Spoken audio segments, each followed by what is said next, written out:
kelompok 7 akan membahas tentang perusahaan tahu Sandika dan bagaimana laporan keuangannya. Ini adalah video presentasi kami dan selamat menyaksikan. Saya Ulfa Rima RM, BP 1911021015. Saya Suci Rahmadani dari BP 1911021011. Saya Elca Rahmi dengan nomor BP 1911022015. Saya akan mempresentasikan materi mengenai profil perusahaan tahu Sandika. Yang pertama yaitu sejarah pendirian perusahaan. Pabrik tahu Sandika ini merupakan salah satu usaha mikro yang ada di Batu Sangkar. Usaha ini telah berproduksi selama 34 tahun. Dan perusahaan ini memiliki potensi untuk dikembangkan karena pangsa pasar tahu ini yang luas dan permintaan terhadap produk ini yang melimpah. Awalnya, pabrik tahu ini hanya memproduksi rata-rata atau lebih kurang 50 kg kedelai yang hanya bisa untuk memenuhi kebutuhan masyarakat sekitar saja. Berhubung banyaknya permintaan, maka pemilik perusahaan berinisiatif menambah produksinya menjadi 256,5 kg per hari sehingga perusahaan Sandika mampu menjualnya ke pasar. Karena kualitas yang terjaga dengan baik, maka banyak konsumen yang menjadi pelanggan tetap. Banyaknya permintaan tahu membuat perusahaan ini mendirikan cabang di lain desa namun masih satu daerah yang sama.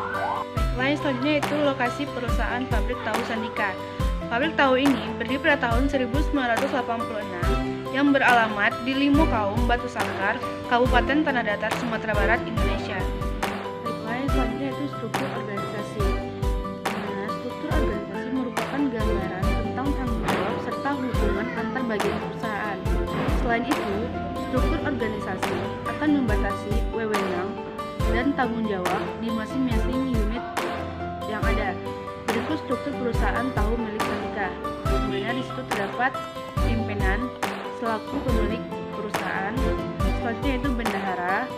Selanjutnya bagian produksi, bagian pembungkusan, dan bagian pemasaran. Selanjutnya kita beralih kepada produk yang dihasilkan perusahaan. Produk yang dihasilkan perusahaan ini ada dua, yaitu tempe dan tahu.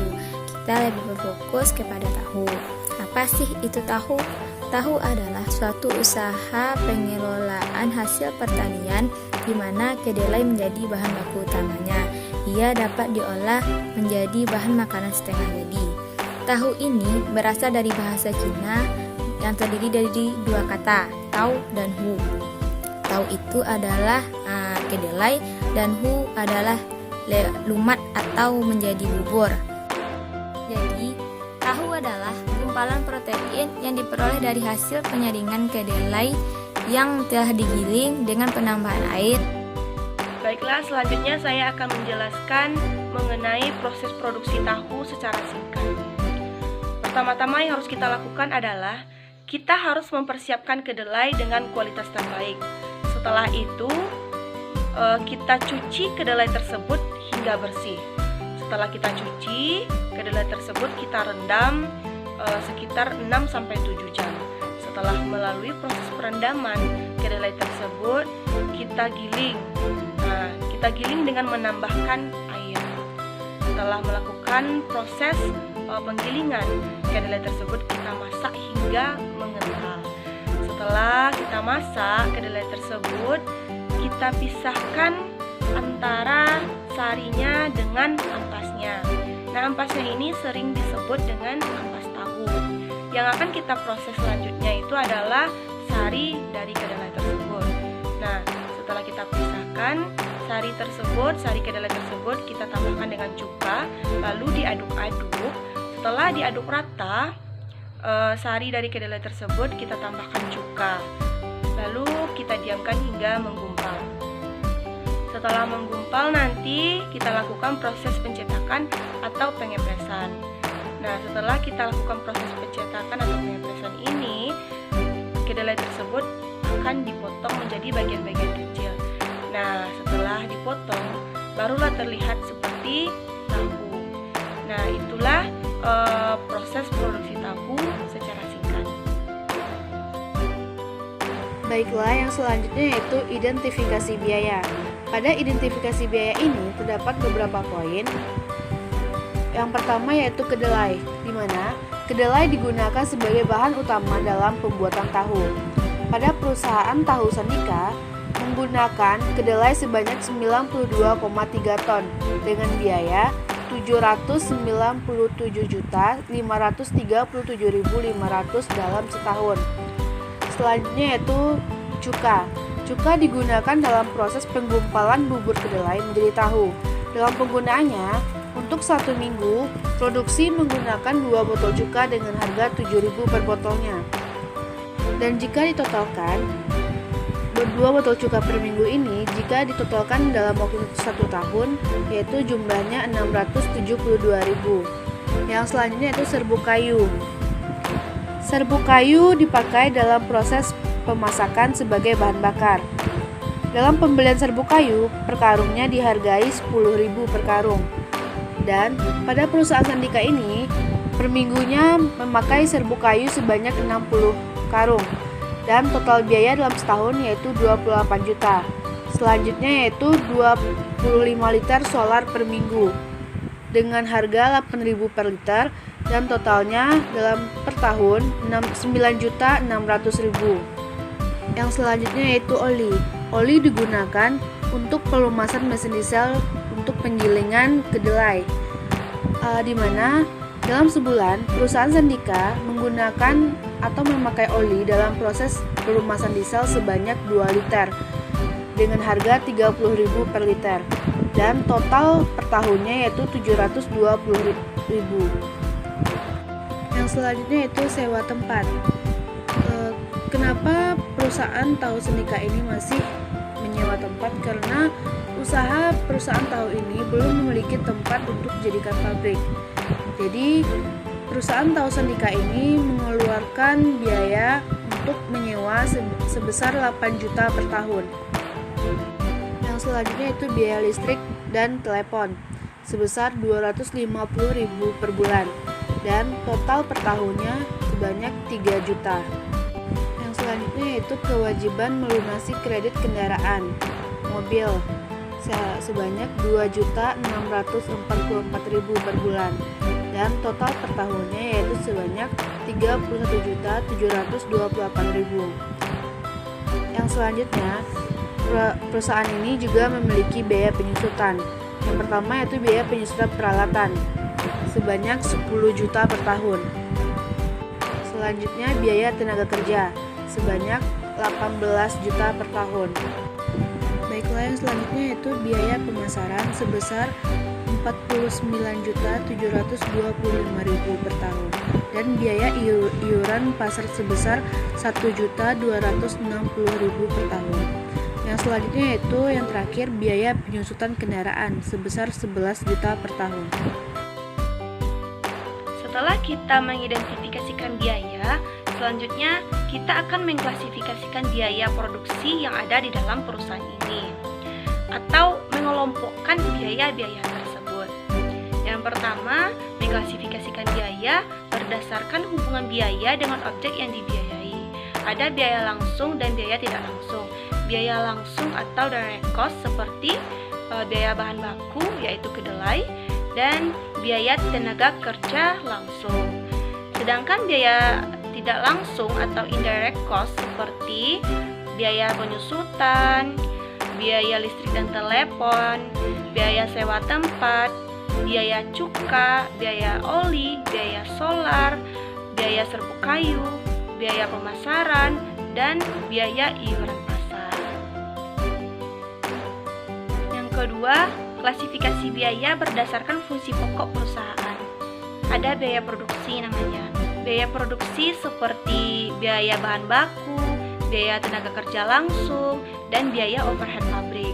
Di dalam perusahaan ini, biaya overhead pabriknya seperti biaya oli, biaya solar, biaya cuka, dan biaya serbuk kayu.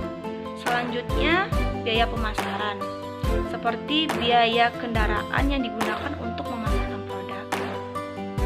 Dan selanjutnya, biaya administrasi dan umum, seperti biaya penyusutan, biaya listrik dan telepon, biaya sewa tempat, dan biaya pembayaran pinjaman bank. Yang ketiga, klasifikasi biaya berdasarkan perilaku biaya.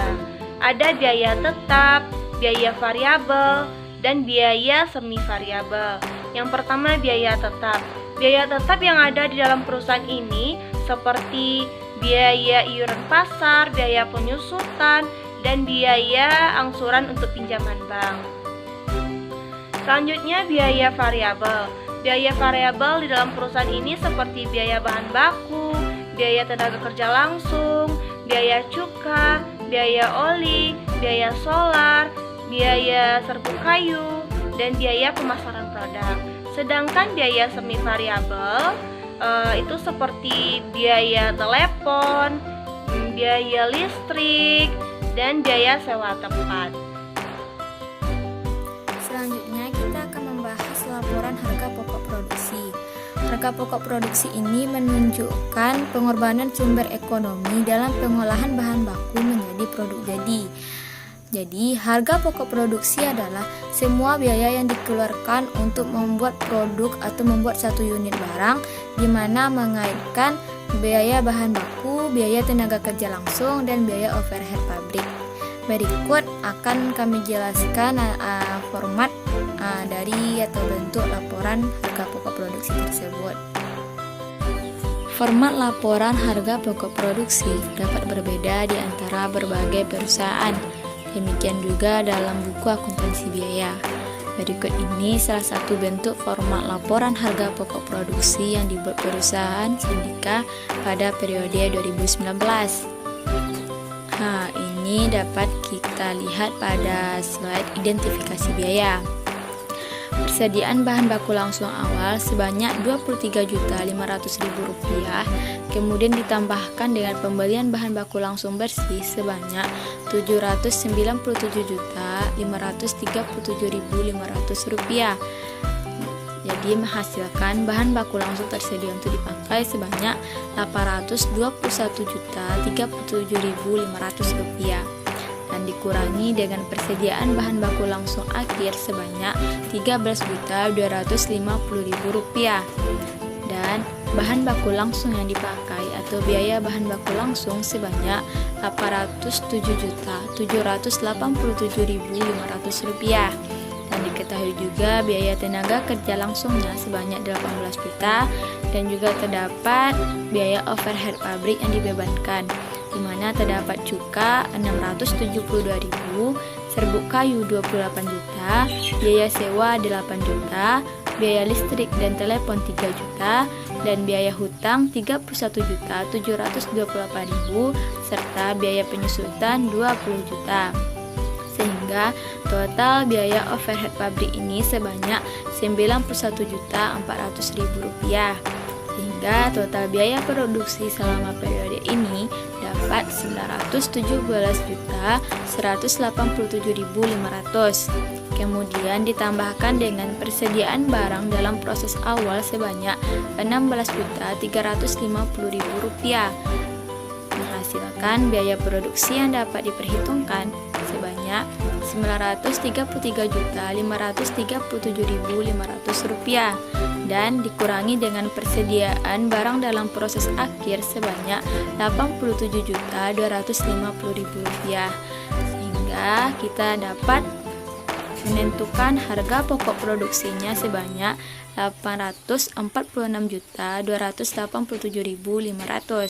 Baiklah, selanjutnya saya akan menjelaskan mengenai laporan laba rugi dari perusahaan Tahu Sandika pada tahun 2019.